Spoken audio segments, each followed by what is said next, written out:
సింపుల్‌గా పాయింట్‌కొచ్చేస్తాను. 'Non Vishnu.' 'Non Vishnu' గారికి నేను చాలా పెద్ద ఫ్యాన్.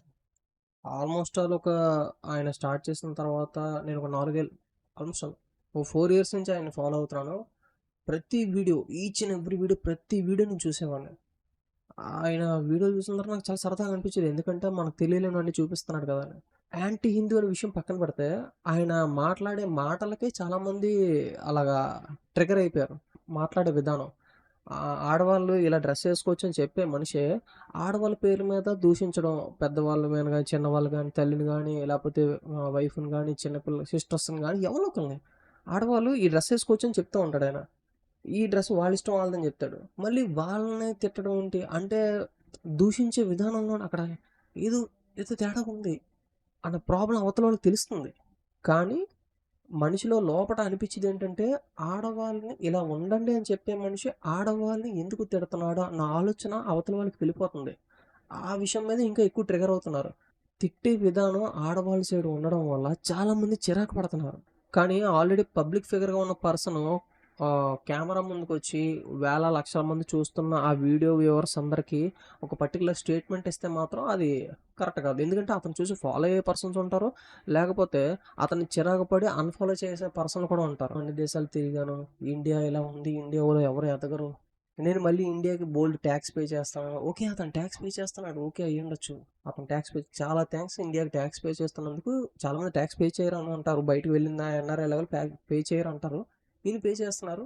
ఓకే. దానికి ధన్యవాదాలు తెలియజేసుకోవచ్చు. కాకపోతే ఇండియా పైకి ఎదగదు అన్న ఆ మాట అన్నది కొంచెం వెనక్కి తీసుకుంటే చాలా బావుంటది. అదేంటంటే ఆ మాట కూడా మనుషులకు చాలా ట్రిగ్గర్ అయిపోతున్నారు.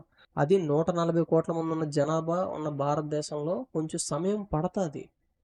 చాలా సమయం పడతది. ఇన్‌స్టంట్ మ్యాగీ కాదు, ఇన్‌స్టంట్ ఉప్మా కాదు చేయడానికి. చాలా టైం పడతది. ఎందుకంటే కొన్ని వందల సంవత్సరాల నుంచి కొలనైజేషన్ పూర్తిగా జరిగిపోయింది. ఆల్మోస్ట్ ఆళ్ళు ఎన్నో దండయాత్రలు జరిగాయి. ఎన్నో విధాలుగా డబ్బు దోచుకొని వెళ్లారు. అదన్నీ తెలిసింది అందరికీ. మరి అన్నీ తెలిసి కూడా అతనికి తెలియదానికి వచ్చాక అతనికి తెలుసు. ఎందుకంటే అతను ప్రపంచం అంతా తిరిగిన మనిషి. అన్నీ చదువుతూ ఉంటాడు. సింగిల్ టేక్‌లో అన్ని విషయాలు చెప్తూ ఉంటాడు. అతనికెందుకు తెలియకపోవచ్చు? తెలుసు. కానీ అతనేదో మాట్లాడతాడు. జనాలకేదో కొంచెం ఇతనేదో డిఫరెంట్‌గా ఉన్నాడు. అటు ఇటు వెళ్తున్నాడేటి ఆ థాట్ అన్నది జనాలకి రాకూడదు. అది ఎప్పుడైతే వచ్చిందో ఆల్మోస్ట్ ఆల్ వ్యతిరేకం అయిపోతూ ఉంటారు. ఇక్కడ ఏం జరుగుతుంది? ఒక ఆడవాళ్ళ బట్టల గురించి మాట్లాడిన 'శివాజీ' గారి గురించి నువ్వు ఆడవాళ్ళు ఎందుకు బట్టలు అవేసుకోకూడదని మాట్లాడిన 'నాన్‌వేష్ణ' గారు ఆడవాళ్ళని తిట్టారు. ఇంకొకటి అయ్యప్ప స్వామి మాలేసుకున్నారన్నమాట. అతను యూట్యూబర్ అతను.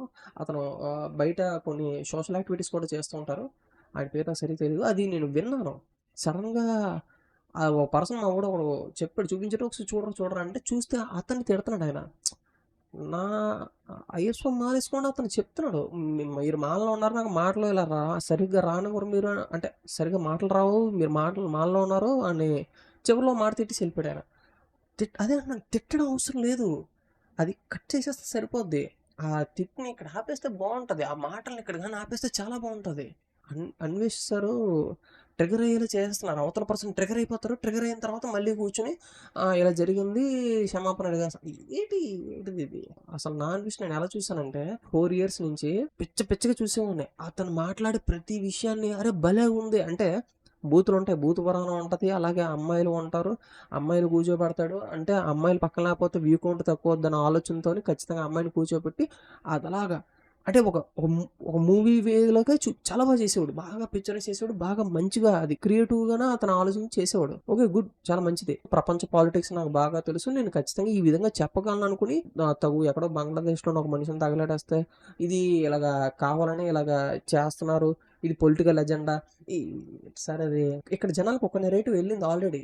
ప్రపంచవ్యాప్తంగా ఏం వెళ్ళిందో నాకు తెలీదు గానీ, ఇండియాలో ఉన్న జనాలకి అక్కడ జరిగిన ఇన్సిడెంట్ మీద ఒక నెరేటివ్ వచ్చింది. ఆ నెరేటివ్‌ని మీరు మళ్ళీ మార్చి మార్చి చెప్తుంటే అవతలోళ్ళు తీసుకోవడానికి ఇంక ఇబ్బంది పడుతున్నారు. ఇతను మాట్లాడింది కరెక్టా? మాకొచ్చిన నెరేటివ్ కరెక్టా? ఆ పాయింట్‌లోని మైండు తిరుగుతదనమాట.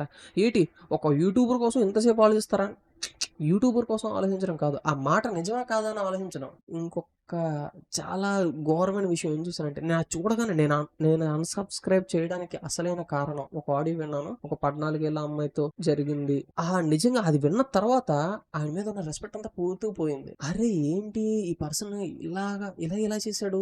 బయట జరిగే ప్రపంచాన్ని నా కళ్ళతో చూపిస్తాను అని చెప్పే పర్సను ఇలా చేస్తాడని నేను అనుకోలేదు. దాని గురించి ఎందుకు ఆయన మాట్లాడట్లేదు? పర్టిక్యులర్ యూట్యూబర్ మీద పడిపోయి ఆ యూట్యూబర్ తప్పు చేశాడని, లేకపోతే వేరే యూట్యూబర్ బత్తయ్యగాడని ఏదోటి చెప్తున్నాడు ఆయన. ఆ ఇన్సిడెంట్ ఏంటి చెప్పట్లేదు. పర్సన్ ఏంటి ఆ 14 ఏళ్ల అమ్మాయితోని అది రాంగ్ అని ఎందుకు చెప్పట్లేదు? అది అబద్ధం అని ఎందుకు చెప్పట్లేదు? నేను బాగా ఇష్టపడి ఫాలో అయిన పర్సన్ ఇలా చేయడం వల్ల కొంచెం బాధతో నేను ఈ వీడియో చేస్తున్నా. నేనైతే అన్‌ఫాలో చేశా, అన్‌సబ్‌స్క్రైబ్ చేశా. అతనిలో నిజం ఉంటే అదన్నీ నిరూపించుకున్నట్టయితే మళ్ళీ సబ్‌స్క్రైబ్ అందరూ వస్తారు. లేదు అతనిలో నిజం లేదు, అంతా జనాల్ని మభ్యపెట్టాడనుకుంటే అలాగ అందరూ అన్‌సబ్‌స్క్రైబ్ చేసుకుంటూ పోతారు. So, that's it.